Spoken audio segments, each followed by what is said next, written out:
What is going on, Midwest Aviators? Jim here with the Flying Midwest Podcast. I figured today that I would give you a quick tour of my hangar, the Beech House. We bought this back in October. We've been doing a lot of renovations on it. So wanted to just give a quick peek of what the hangar progress is looking like. Hope that as we continue with this project, we'll be able to give some more updates and hopefully a look at what the finished product looks like. So let's go take a look.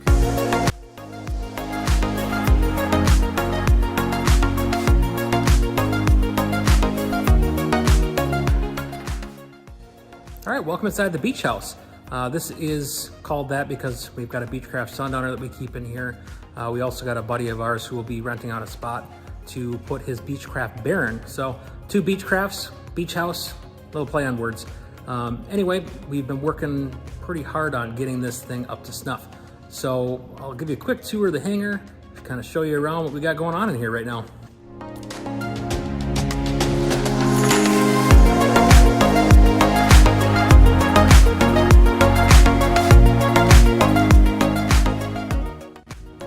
So for just a frame of reference, where the electrical box is right there is kind of what we started with all the way around the hangar. It was just a tin shell. So we've got these nice timbers that are here for support along the whole structure. And then in between these was just a sheet metal. For Minnesota, obviously that's not ideal if you want to keep the place heated. So we've been working on insulating and sheetrocking, as you can see here. Also all along the hangar, you see that kind of spot right there in the ceiling. All along both the east and west walls, there was about that big of a section that was left unfinished as they got up to these knee braces that go all the way around the hangar here. It's pretty complicated to do the tin around it. So we've done all the finishing work of those timbers all the way down, and same thing on the other side. So our first major upgrade of the hangar was the lighting. So this section of ceiling was done, as well as that row of lights that you see in the middle. The light bulbs that were in there were much dimmer than what we've got right now. We've got nice LED bulbs in those for when we want the lights a little bit lower. But you can see we've also put LEDs all along the hangar running north and south to give us a little bit more lighting. So the difference between this and this is big. So when we're working on the aircraft, so when we do annual in here, or even when we're doing this remodeling work, it's been nice to have this bright environment for us to do our work. The next big project, this guy. So our door was just counterweight and a rope before. We've since installed a opener. So there is a nice opener on the side over there for us to be able to push that to get the door up and down. And to do that, we also had to put in that hatch there. Right up above that section is where the motor is for the lift to work and move the counterweight back and forth to get our door open. Up next, these guys. So you can see that the concrete right along the wall here is not the same as the rest of the hangar floor. So what had happened was along this hangar, there's a little bit of a drainage issue, and these posts right here ended up rotting out. So what we ended up doing is we had to remove the rotten post sections. We shored that up by putting concrete posts down there and attached them to the existing pillars for that structural stability. So there's about 5 of them, 6 of them that we had to replace due to that. We're also putting some outlets on the wall. I'm sure you can see that right there. So before we could put all that sheetrock up that you've seen in other clips in the video, we had to do the framing and insulation work. Like we showed you, it was just a metal shell on the outside, not great for Minnesota weather here, where we'd lose a lot of heat by running the heater. So we framed that out. We had to insulate. We wanted to make sure that we kept the bottom portion dry. So there is a little bit of a gap between the floor itself and the baseboard. It's not structural in nature at all, so it's just to hold up the sheetrock really. We use pressure treated lumber on the bottom of that though, just in case it were to get wet from any moisture getting inside the hangar, or that area that we showed you where we had the water issues. Should that become a problem in the future, we're going to keep the sheetrock and the framing and insulation nice and dry. So once we wrapped up the insulation and framing work around the hangar, out went our sheetrock. We got a good crew together and managed to do the entire hangar in one day.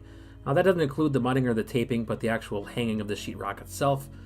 So big thank you to all those people that came out and helped us get that done in that day. We did use heavier sheetrock on the wall where we have a hangar right next to us, just for a little added fire protection should the unfortunate happen where we have to worry about something like that. The rest is just standard sheetrock around the other walls where we don't have neighbors. All right, so here's the deal. We sheetrocked this whole thing, and I'm waiting on the mud that I put on to dry. So that's why I've got a little bit of free time to wander around and take some videos. So let's just give you a quick look around the whole hangar here. Right back in this section over here where we see the ladder, some of the mud and tape supplies, things like that on that workbench. That's where the Baron is gonna go, in that back corner here. We'll adjust where the Sundowner is so that we can fit both aircraft here, but that's the general idea. So because the aircraft is coming in here in about a week or so, that's why we're working on this section of the wall before we do the other parts. But that's kind of the priority, to make sure we get this space right here that's all cluttered right now, all cleaned up so that we can get the Baron in here. Now this space over here is what's gonna be our living space. We've got our fridge, we've got a desk that's over in that corner there. We'll probably put a TV up in here. We got a little table that we'd like to upgrade at some point, but there's also some place for food, utensils, plates, stuff like that if we decide to hang out here some evening in the summer.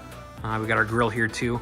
Over along this wall is just where we're gonna probably store most of our supplies for the aircraft and a workbench. But we also have saws, stuff like that still here for the remodel work, because we are still gonna have to frame up that section over there. So to do that, we'll need the saw still in here. Then we got the extra sheetrock just to put up when we're done. So just to give you an idea how bad those posts really were, here's two sections that we pulled out. We're gonna keep these, clean them up a little bit, probably put some lacquer on them just to preserve them as a kind of a piece of history of our hangar here. And it was a pretty challenging experience to get those out. We had got the whole structure all shored up with some shoring posts, things like that, so that we could safely get those out, not cause any structural issues, and get that repaired. Another feature that we wanted was windows in the hangar to let in some natural light. It had no windows in before, so we'll pop the lights off. That's what it's gonna look like with that natural light coming in. We've got 4 windows that we popped up along this wall. Let's get some good light in here. It'll be nice when we're in here for longer periods of time, and it kind of helps us let us know when it's starting to get dark too, so we can get the hell out of here. Well, thanks for joining me on this tour of my hangar, the Beech House. Hope you enjoyed taking a look at where we've come from, what we started with when we got the hangar. In the coming months, as we finish this project up, I hope to share more videos of the finished product. Thanks for watching. See ya.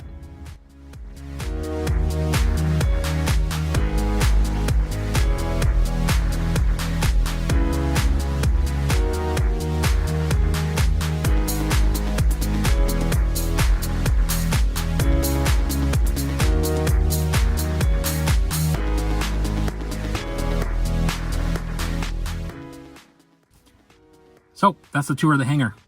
I thought I'd sit in the plane just to prove that I had one, and that's stupid. Why would you say that?